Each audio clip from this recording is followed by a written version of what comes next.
morning.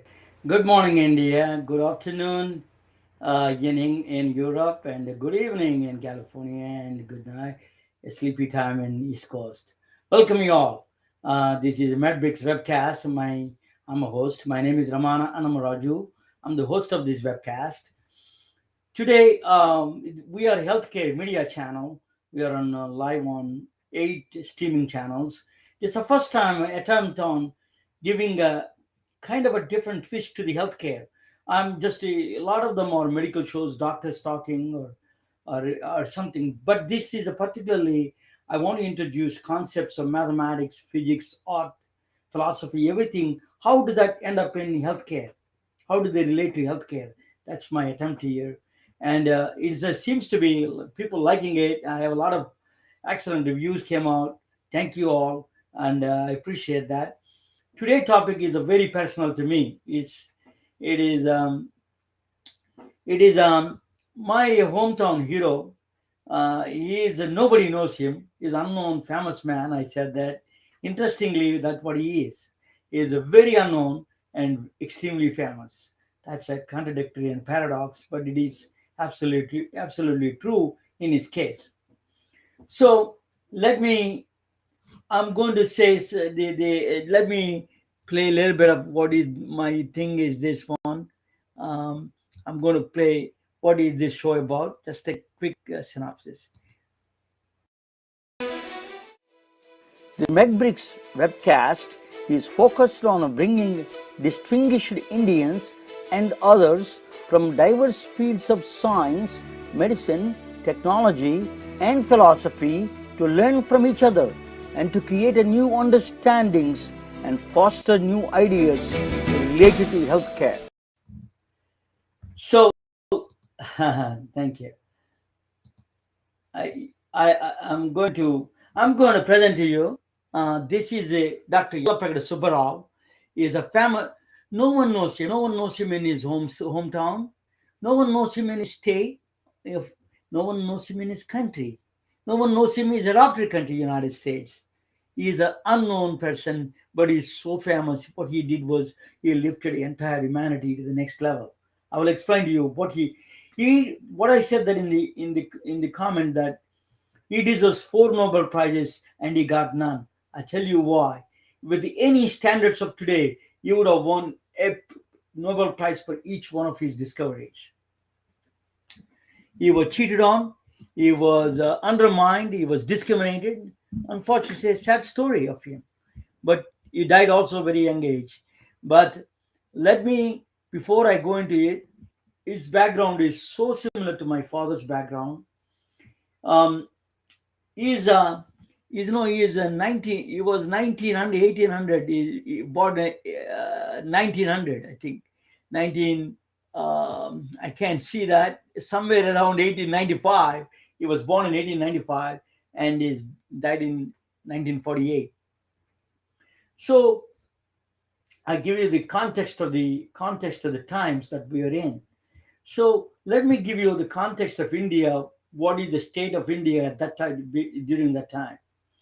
It's very interesting how the healthcare in India looks like in the southern village. So we are from a small village in India. So the Dr. Subbarao, Yallapragada Subbarao. My father, his name is also Subbarao, and he's also a teacher and a doctor. My father. We have in those days, particularly those days. I came long after that Dr. Yallapragada Subbarao is gone, but I'm going to give you a synopsis of the healthcare system in India, and then we introduce you is what he did, what kind of discoveries he made. So I was born in a small village. Is a 5 miles away from the town called Bhimavaram. It's called Somarama. So Bhimavaram is one of the sacred temples of Lord Shiva. Is a 5 temples in India, or the sacred temples of Lord Shiva. Is my hometown. My town is a hometown. My hometown means is not my village. Is the closest to my hometown. My village name is Palakoderu. It is a less than at that time 2,000 population. There is no electricity. There is no running water. Healthcare is non-existent. Any at any standards, even in Indian standards, there is not much of healthcare there.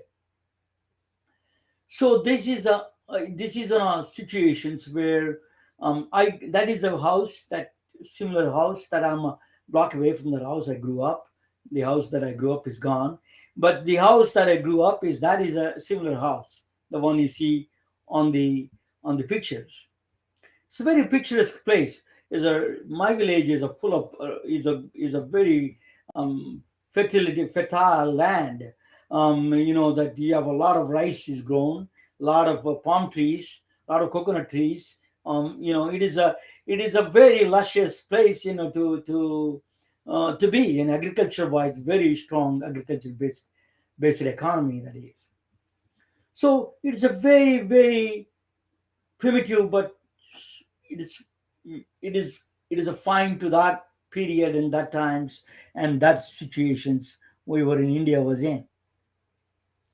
So healthcare, I tell you how the healthcare is. You go to my father used to be a doctor, so he had a bike. He has that kit. You take the bike. I remember Dr. Howard Green is talking about walking food doctors in India. Sorry, in China. So there is a thousands of Mao installed food doctors that they to deliver the healthcare system. It's really efficient, even though it is a primitive, it's efficient one. So these doctors, my father, go in. My father, I want to give you my background of my father a little bit. Um, the healthcare in rural villages that he carries, basically they have basic stuff. Some of them are, penicillin injections, some band-aids from Johnson and Johnson, and a couple of things. That's all isn't there. Nothing much to do. They're not painkillers or aspirin. Probably that is only one there is, as I know of. Tylenol, paracetamol, they call in India. It's a Tylenol, similar to Tylenol actually. So they go in a bike and they go to the places. There is no office as such. Everybody goes to the houses of those people. They live in the huts. They live in these things.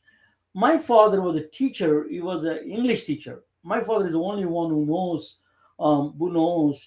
English in that town. One or two people. Not too many people know English very well. So there are no doctors. My father has a tremendous passion for medicine. So he started reading. He is a self-taught doctor. He was started reading medical journals. Unbelievable. His passion and curiosity is just spread across now with children and grandchildren. He is that strong. His curiosity is unbounded. He started whatever the money he was making as a teacher, he was putting half of the money with the protest of my mother. He was strong protest from my mother did not like it at all. He took some money and then parts of his salary and buying medical journals. And then I have a grandfather, cousin, and the grandfather, not too far from there. He was practicing there. My father used to go there like 10 miles away.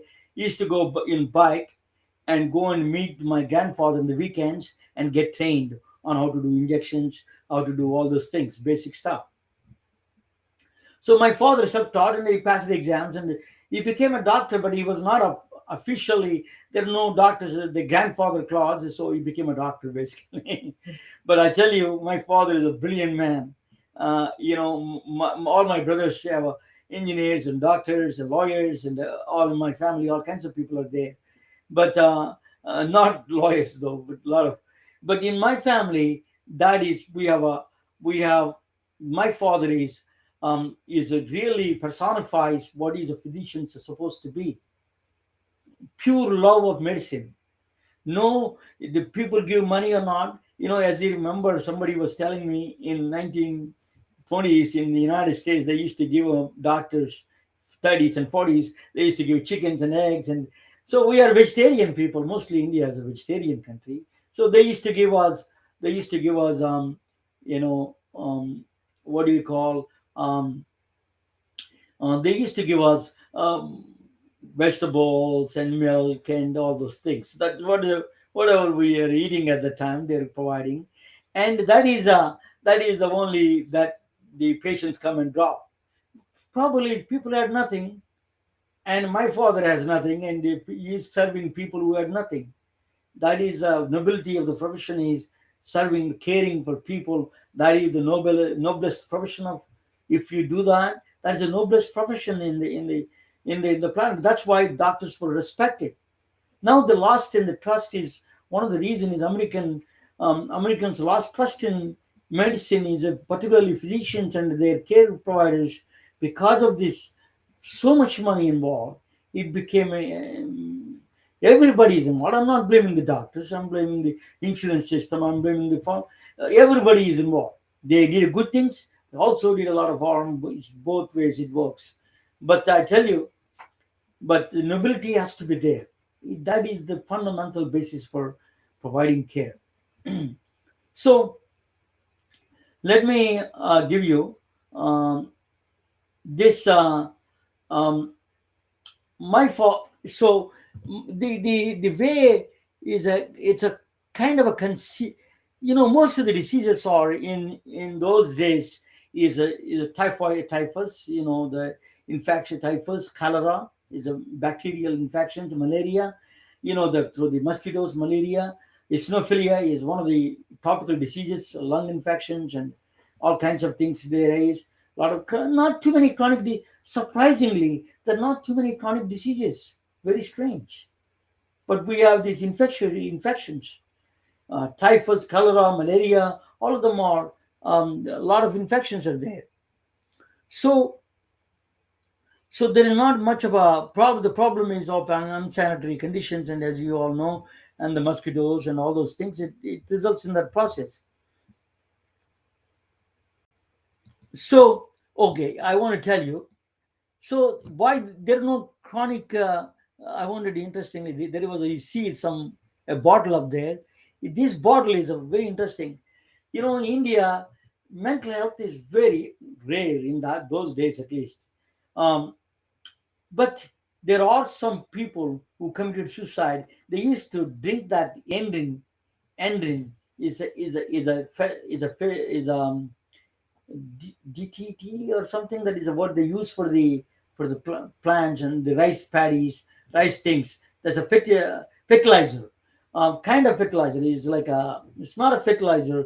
It's some kind of a treatment for the crops, and they drink that and they die. I remember one of my classmates died, committed suicide that way. So even though it is rare, but it happened, they still commit suicides everywhere in the world, but not so much in India, surprisingly. But you don't see too many chronic diseases. Very rarely you saw chronic diseases. It's a very rare for a village that you seeing anybody with diabetes, hypertension. He's probably not diagnosed, but still it is not prevalent in my view. Okay, that we have to do some research on it. We don't know yet, but because they're working hard and they don't have a lot of these rich foods available, they have to eat whatever their minimum food to live. So that's one of the reasons probably they don't have the diseases either. So how the pregnancy works in India is the midwives come to their homes and they deliver the babies. I was born in a home. My all my brothers and sisters were born in home. They were not born in the hospital. Midwife came and delivered all of us. I tell you, my mother was a lucky woman. She survived all the. It could have gone easily wrong. Just any situation can go wrong. I mean, I tell you, that is like tossing a coin every time you do that in India. But God's grace, she lived a long time. She came to Atlanta. She lived with us for a few couple of years, and my mother was 86. She lived a long time, and then she had a full life. Um, my my father's also lived a full life long after. My father died first, and then my my mother died later on.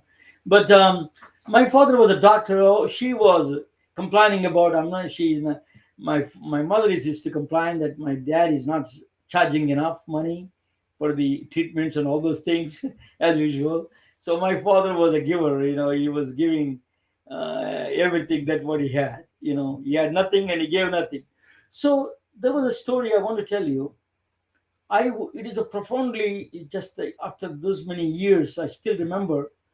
Um, I was I was in a what do you call, village, right? That's one day, I in the early morning, like not early morning, 12 o'clock or 1 o'clock, just started.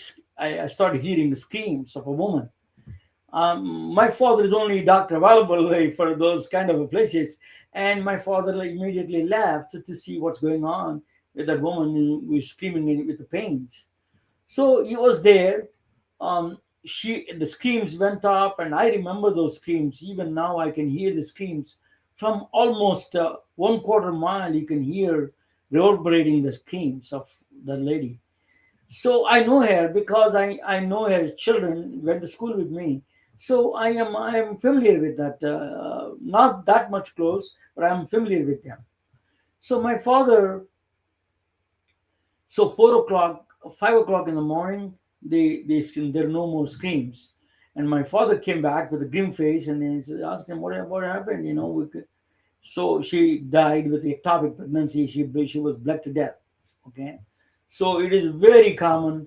This is how I we survived I have four brothers and two sisters. We all survived, and my brother recently passed away. But that was lottery that we won, all of them, in every way, and my mother and my parents. Um, so maybe this is the one lesson. Maybe it is not the pregnancy, the birth giving is a very natural, and we could survive even without the minimal conditions available.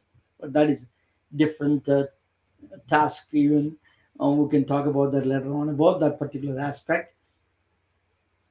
But so midwives deliver the care. Midwives is not especially any trained. She is like villages, the mom, village mom. She is experienced. She delivered a couple of babies before, so she was nominated as a midwife.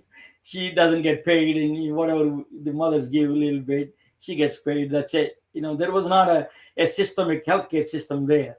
It's all a give and take in those small villages. It is tough sometimes, and I feel women go through really tough time being pregnant in those conditions. Or even though it's much simpler, but sometimes it could go wrong, badly wrong.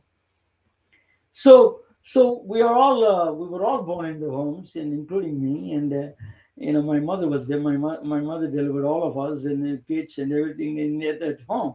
The midwife, we had a midwife. That's all we had. So this is the healthcare system in India at that time, in the southern India, rural India.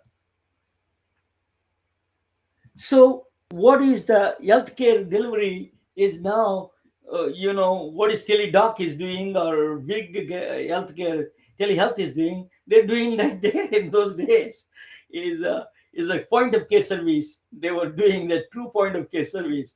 So my doctor, my dad goes there and rides his bike and go to the patient's house, and then he diagnoses it. He gives the pills, and follow the prognosis on that one. All in one. So it is possible. Healthcare delivery system is way advanced than now. It is fragmented. It is just unbelievably. You don't know the head to tail difference right now. So that was a true point of care. The doctor goes there and diagnose. The diagnosis there, and with the symptoms, you don't have a lot of instruments there. Just listen to the lungs, listen to the stethoscope is the only one available. Listen to the lungs. But my father was a very good pulsology. I have I written a book. It's called "Science is Not a Subject. Science Must Be Lifestyle." In that book, I wrote a article about Avicenna, Iranian doctor, who really did master the pulsology during those times in the 10th century. So you could diagnose. You used to tell, if somebody is a low stuck, you would tell is a lie detection test by by watching the pulse rate and see where was his girlfriend is living. So it's interesting. It's interesting. Um, is it, that I'm checking, make sure that my ear can hear me. I hope. Um,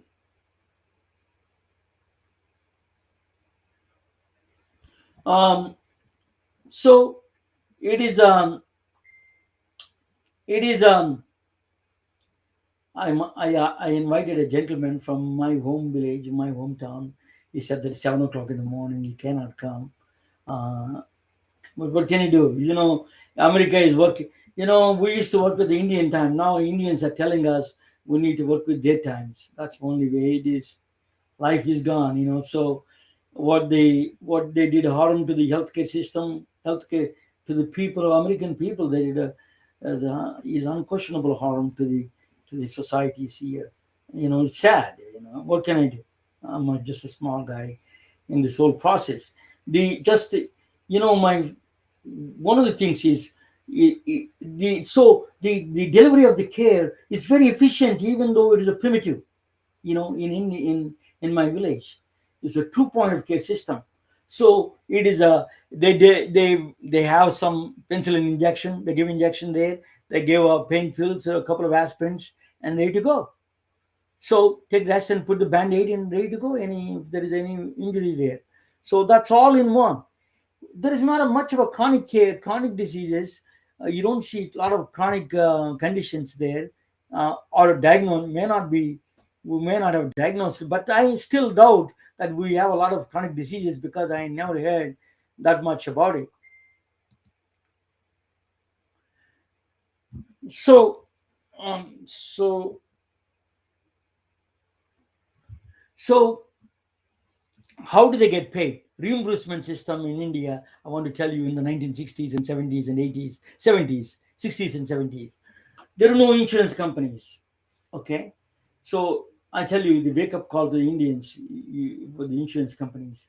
So payment to the doctors or concierge medicine, they're already doing concierge medicine.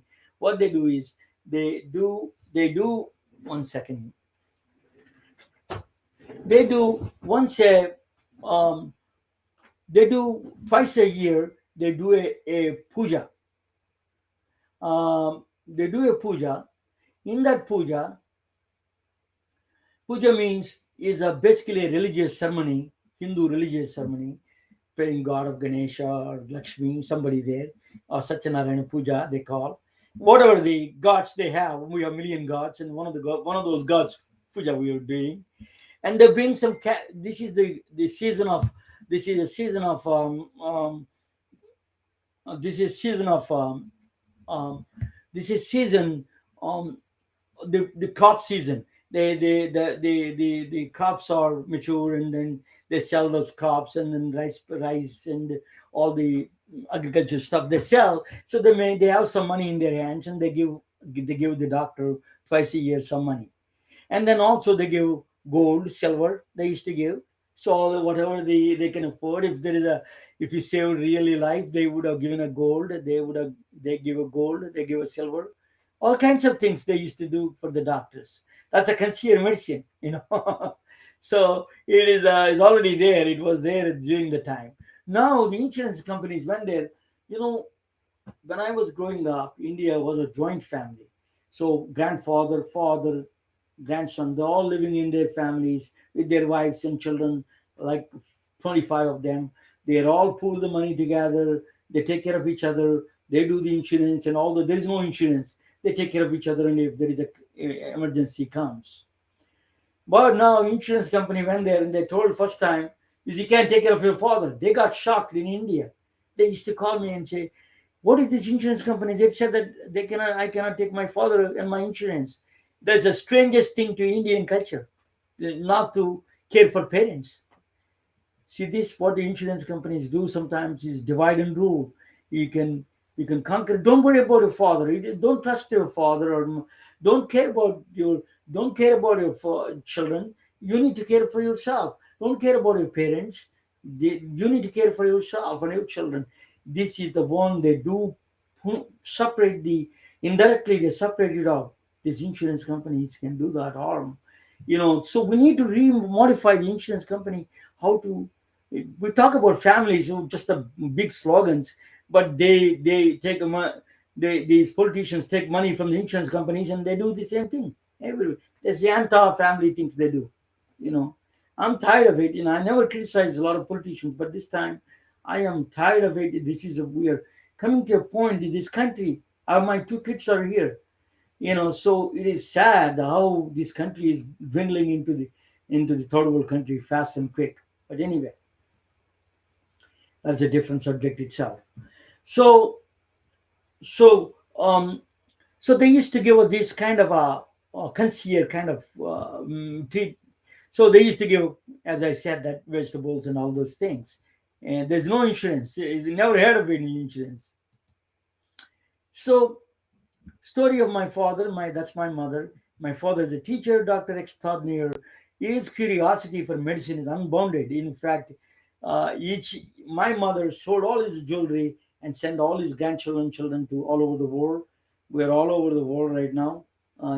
Because of my single-handedly, my father's curiosity opened up in a small village, a nameless village. We're all over the world right now.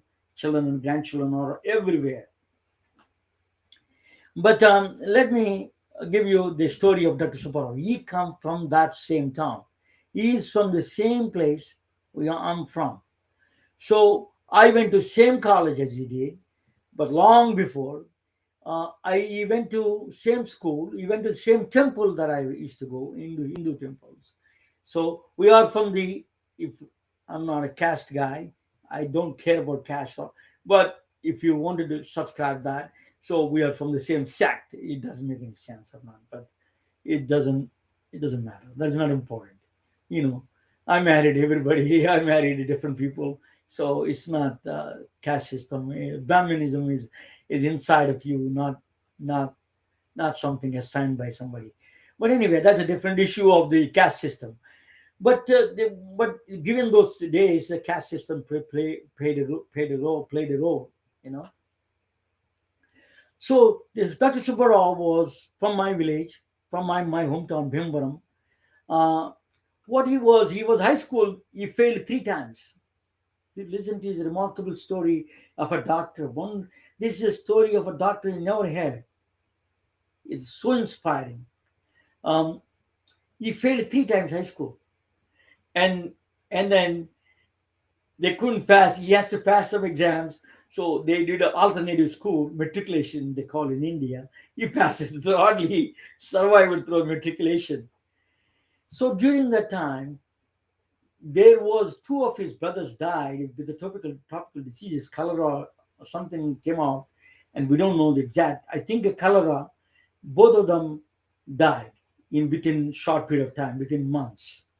He changed his mind. He wants to be a banana trader. He wants to sell bananas in the wholesale market in India. But so what he did was, then after these his brothers died, he got the a wake up call for him, I think. So what he did was he wanted to study medicine. So he got married at the age of 19 or something, 20. He got married, and then his father-in-law gave him a dowry. Dowry is money with some gold, silver, whatever the cash. He got the dowry. With the dowry, he went to school in Madras, Chennai. Now it's presently they call Chennai, Madras. He went to school there. He studied the MBBS. This is a medical degree in India. He studied medical. He finished medicine in Chennai Medical School. So at that time, I am from Andhra Pradesh. Is a neighboring state of Chennai, Tamil Nadu. Chennai is in the part of Tamil Nadu. So that is a part of Tamil Nadu, Chennai. So it's like a neighboring state. It's like 300 miles from my hometown. So we went there, and he went to school there, and then he started working in after that after his degree. He started teaching Ayurveda school, naturopathy school in Indian Ayurveda, the natural the local healthcare. Ayurveda is a Indian Shastra based on Vedas and Shastras, all those things that science, medical science is developed from that one. He was teaching in that school. It's basically plant-based chemistry, plant-based system, treating through roots and same thing similar to China, but it's more of a vegetarian-based, all the plant roots and all those things, plants, leaves, roots, and all those things. Yeah. Then he came up. He met some people from United States during this process, and that they were visiting it, India, a lot of British people there. So he applied for Harvard Medical School. Harvard Medical School. They rejected him. Harvard Medical School rejected him because he said they thought he's teaching, that the local superstitious medicine. But he wrote back again and told them, "No, I finished physiology, anatomy. I took classes. I'm MBBS, general medical degree I have." And he convinced them to give admission to him. So Harvard Medical School from Boston gave him admission in 1923. He came to United States. Then his luck turned out to be one of the phenomenal story of his lifetime and the story of medicine itself. So that is my hometown, Somarama. He's from the same village I told you. There's a Lord Shiva's, um, one of the homes of the Lord Shiva's. He has a five homes. Is my hometown is one of the homes for him.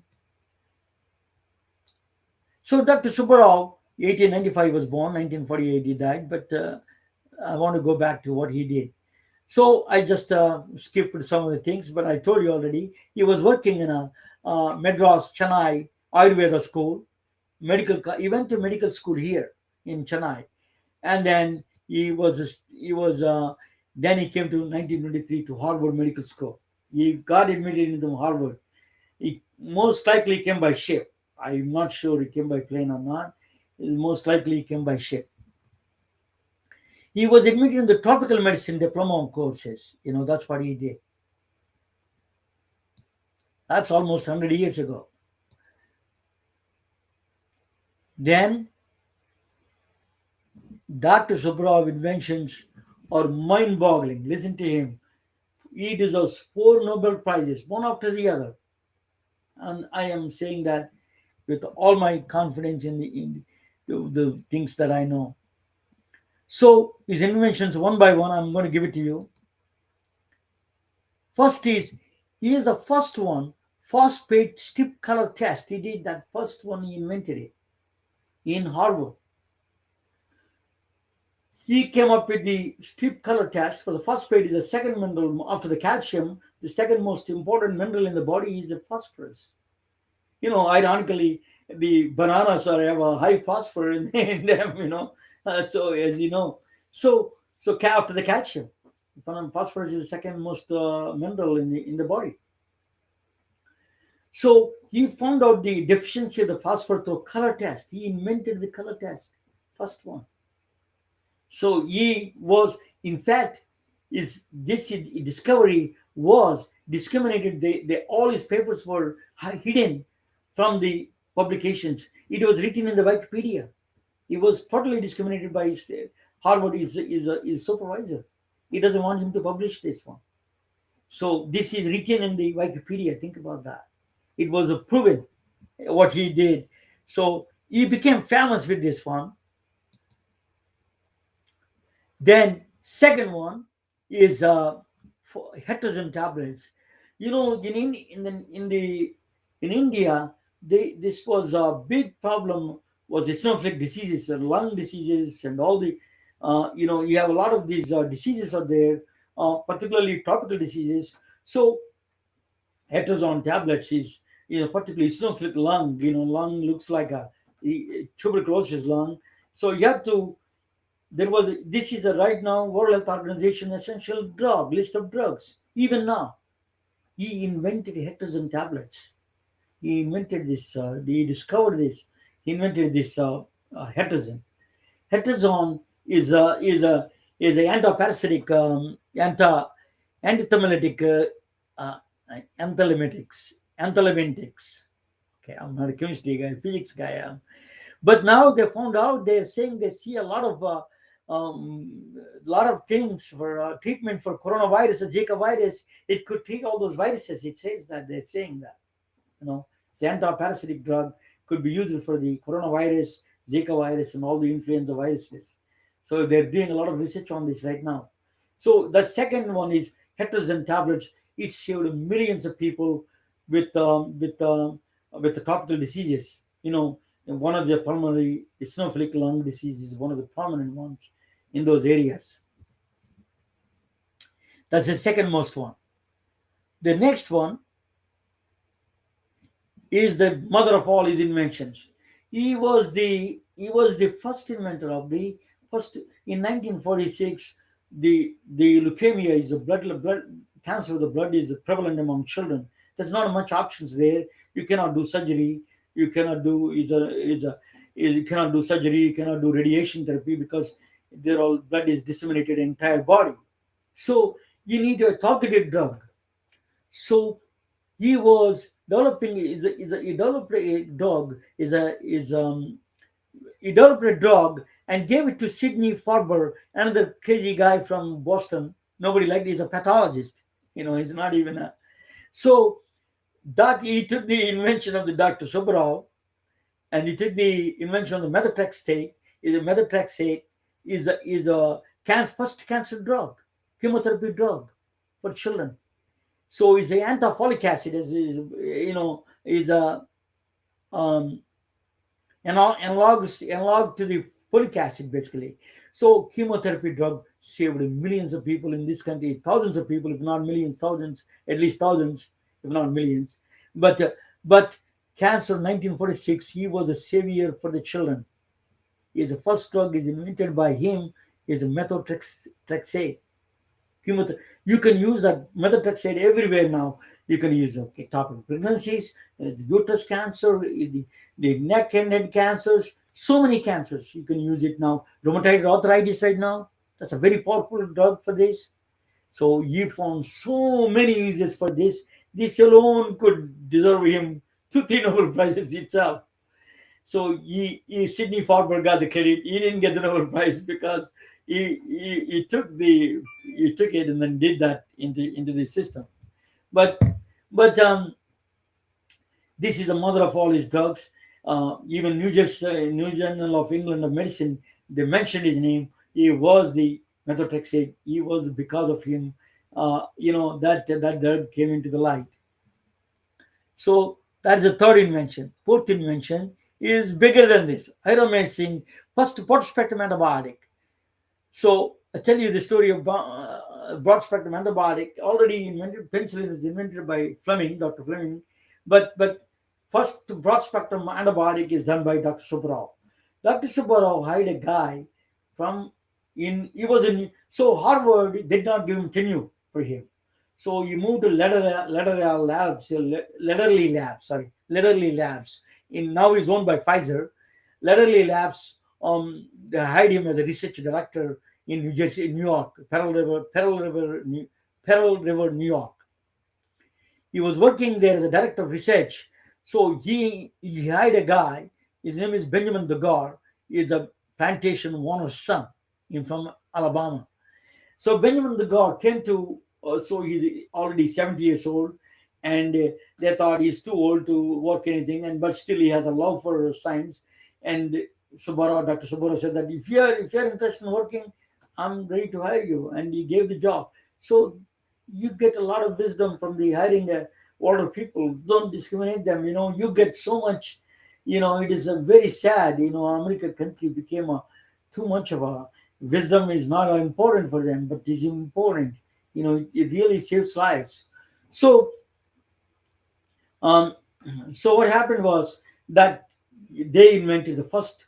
They got the special plants from things from Missouri, and they tested it. Automation is a gold color plants, I think. Plants or some kind of weed, grass weed. So so then they found out the automation. That's it. They see that is a petri dishes. It worked very well. So they want to do testing and real testing, because these two guys, one guy is from India, is a foreign-looking, dark-looking guy, and the other guy is, in the Union territory from Alabama. Both of them are not welcome in the northern states in New York. So nobody gave him clinical plans for him. So they went to Bronx Hospital, Harlem Hospital. That's Dr. Louis Wright. He was one of the famous black surgeons there. He came from Air Force, a navy, I think. He came from a navy surgeon. Um, so they went, these two guys went there to him. He's the son of the slaves from Georgia, Lagrange, Georgia. Actually, he's the son of slaves from Lagrange. So he gave he gave so the three guys. So he said that I can do this. I can do clinical tests for you guys, both of you. And you think about that, the son of a slaves, who is Dr. Louis Wright, and the son of a plantation owner, and a southern foreign-looking guy, dark looking like me from nowhere. They're all odd couple, odd triple, in fact, get together, did the first clinical trials on the aromycin. Aromycin. I hope I'm saying right. Aromycin. So there's a first broad spectrum antibiotic. It was a resounding success. It stopped STDs. It stopped a lot of infections on tracks. So it was a huge success for Leatherly Labs. A small lab became very popular during the time. So that's really saved. Dr. Yallapragada Subbarao saved that lab, Leatherly Labs, a small lab. You put them in the world famous situation there. So now it's owned by Pfizer now, that labs. Unfortunately, he could not see the success of that drug before he died in the sleep in 1948. Um, so the New York Herald Tribune at the time said one of the most eminent medical minds of the century.